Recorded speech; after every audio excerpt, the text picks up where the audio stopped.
I know I'm a little bit late on the bandwagon to this one, but I wanted to make a quick guide slash review slash thoughts video about the Wicked implement, both the quest and the exotic itself, its catalyst, and how it fits into the niche in PvP and PvE.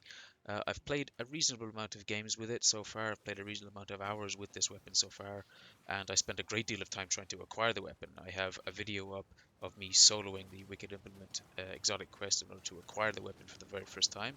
So I'll link that in the description below, so I won't do too much of a recap on it here. But I hope you guys enjoy this video and leave some thoughts in the comments below. Thank you. Acquiring the weapon requires the 3 exotic fish that you get from the EDZ, Throne World, and Nessus. These are the Whispering Mothcarp on the Throne World, the Vexing Placoderm on Nessus, and the Ionian Alpha Beta on the EDZ. These were unlocked week by week from 5, 6, and 7, and then you could go to the Helm to dunk those into the aquarium and acquire the Blade of Strife, the Blade of Ambition, and the Blade of Cunning. These would be in your inventory along with your fishing tack. And then once week 7 started and you got all 3 exotic fish and all the blades, you could start a deep dive, which had like a hidden activity in it, which I thought was quite nice. There was 3 different hive statues that you had to interact with to deposit or offer the broken blades as tribute to Xivu Arath to activate the exotic quest. So I thought it was a nice little way of including it in the deep dive activity, the seasonal activity. I would rather that the actual quest itself was not part of the deep dives. That was one of the major issues that a lot of players had, was the fact that there was 3 or 4 different reasons to play the deep dive activity, and one of them was the exotic quest in order to unlock Wicked Implement itself, and another one is the catalyst for it, and another one is just to do the deep dives for the rewards that it gives you. So it's a really awkward way of forcing people to play the deep dive. It would have been better if uh, playing the deep dive, offering the blades to the statues in the deep dive, completing that deep dive, and then once you completed it, you would then unlock a new quest icon in the helm that would allow you to go and do a special deep dive, let's say, for the actual exotic. That would have been a lot better because it would have been similar to the Vexcalibur quest that we got in the EDZ from Season of Defiance. You just had to unlock the little secret Vex code thing that they had floating around in the air. And then once you unlocked it once, you had it, and you could just replay the mission over and over again without having to do any of the Defiant Battlegrounds again. It was completely untied to that. I don't mind things being tied to the seasonal activities. It was just a poor decision to have the actual quest itself be part of the same activity that people will be playing as part of a playlist, a match-made playlist. It didn't really make sense, which is a shame because I thought that this mission was really cool. I thought that the aesthetic that we get through this carving a path of violence, fighting against a bunch of Taken, diving through the water to get from encounter to encounter. The mechanic itself is really cool. You have to kill 3 Minotaurs in order to gain a buff called Deathly Sharp. Once you gain 3 stacks of that, you're doing maximum damage to the boss. There's a short boss fight at the beginning. I'm about to arrive at it now, where you fight a Taken Knight known as Cole the Executioner. That's to teach you the mechanic, but as soon as you start that boss fight, there's already a timer starting, a 10-minute timer. So you have to be very quick about it in order to get to the final boss fight, which is the Tormentor. And it's a really intense mission. It's still inside a pyramid, which I didn't personally mind, though I never played the game during the time that this game had Titan as a location you could go to. So some of my friends, some of my clanmates have pointed out that it would have been way better to explore more of the Titan sandbox that used to exist, that used to have some of the best aesthetics in the game. So they were disappointed that they didn't get to do that. They were annoyed that it's just another pyramid aesthetic that we're walking through and killing tormentors in. And I can see their point. I just don't have personal experience with it, so all I can do is tell you about my experience with it. Uh, I thought it was really cool to try and get through this massive expanse of a pyramid-esque temple. I think it's known as the Black Terrace, and it's really big. It was difficult to get through with enough time left when I was playing this solo, but it was really enjoyable to try and play this. It was super intense, super challenging, I think I spent maybe 24 hours total playing just this activity across maybe 57, 58 attempts. I'm not entirely sure exactly, but it's around that number. And this right here is my final attempt solo, where I manage finally with 4 seconds remaining to kill the Tormentor and unlock gaining an audience with Zivurath / the Darkness to acquire the Wicked Implement weapon. There's a bunch of hidden lore details that you can acquire throughout the rest of the temple. That's why you've got such a long time remaining once the mission actually ends, so you can explore the temple and get all of those things. But once week 8 dropped, you were then able to unlock the catalyst by completing a tier 7 deep dive. Tier 7 guarantees the drop. I don't know if any lower tiers give you a chance to drop, but tier 7 guarantees it on the first one. So once I picked it up, I left this LFG that I was with and then went straight into Grasp of Avarice and to the loot cave to just farm the catalyst out. It ended up taking 700 kills for me in order to do it, but it didn't really take that long, maybe 20 minutes, 25 minutes.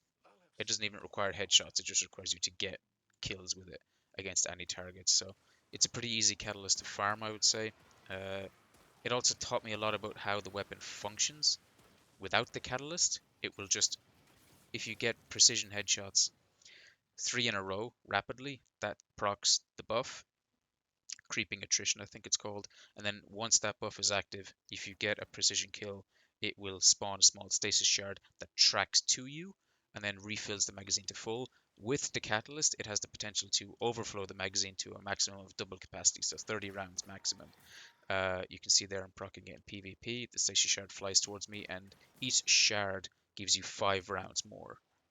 So now I'm gonna just let these clips play. They're pretty short, I hope, and you'll probably see the functionality of the weapon. Disjunction is the map that's primarily focused here, and you can see it's a really, really good map for this weapon. Oh, that's a lot of dudes. Yep. Oh, I got hit by a bow. Unfortunate. Nice. Please get out of my way. I envy your strength, Titan.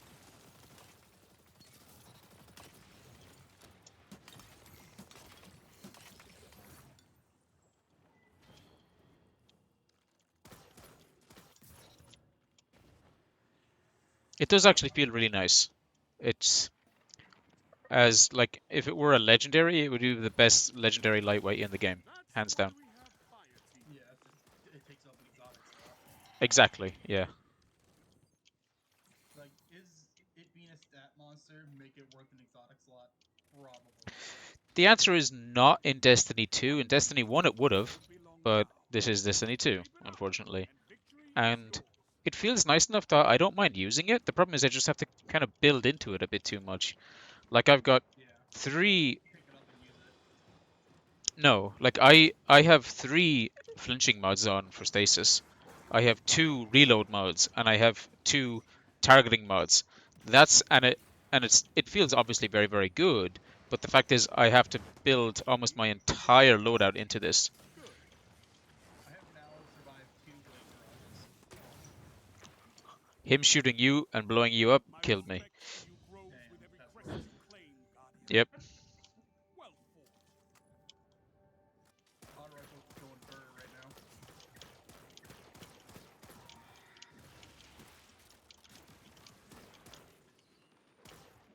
Oh! There we go. Okay, cool.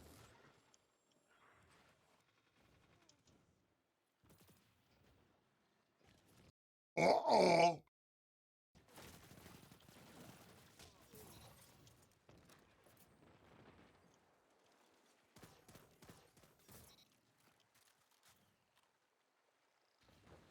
Cat, get off my arm! Get off my arm! Fuck! Get off my arm! Fucking. Certified cat moment.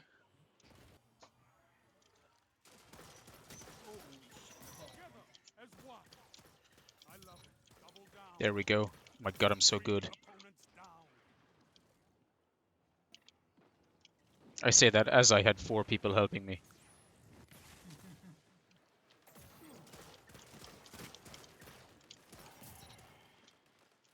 With 10 titans like you, I could build all 7 columns and shake the Oh pillars no! to their core.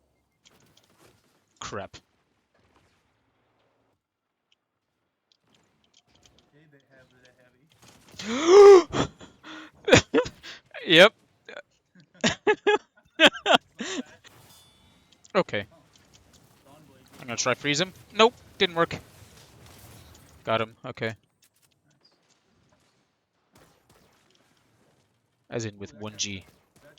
Klaus Ruck. That's why we have fire teams.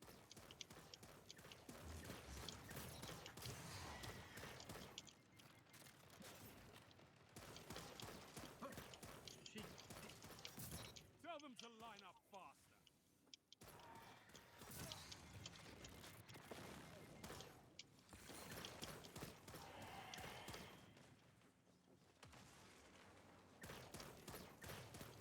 That's why we have fire teams. Double down.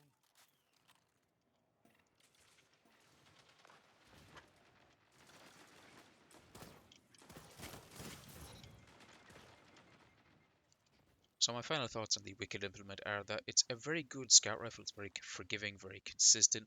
It's a 4-shot headshot kill in PvP. It does 61 damage to the head, 39 to the body, in my experience. I think a lot of the frustration that people have with this weapon is the fact that it was time gated for so long through the fishing activity, and then to get it, you had to go through a deep dive rather than through its own little quest, which would have been much better. Okay, So those two I things got are my pretty big target. on their own. Combine that with the lack of creativity with the exotic catalyst, and you can see why people are so frustrated with it across the entire Destiny 2 community. But if for nothing else, if you enjoy a challenge or you enjoy trying something a bit different, this exotic quest is really enjoyable and a real challenge. So go for it if for nothing else other than that. But if you do want to try some new things, try some different builds in PvP, this weapon will suit you down to the ground. If you don't like using sniper rifles, if you're tired of using pulse rifles, this weapon will fill that niche perfectly fine for you. But just don't expect it to take you to flawless if you've never been. It's not that good, but it's worth a shot. So please share your thoughts if you have any, and thanks for watching.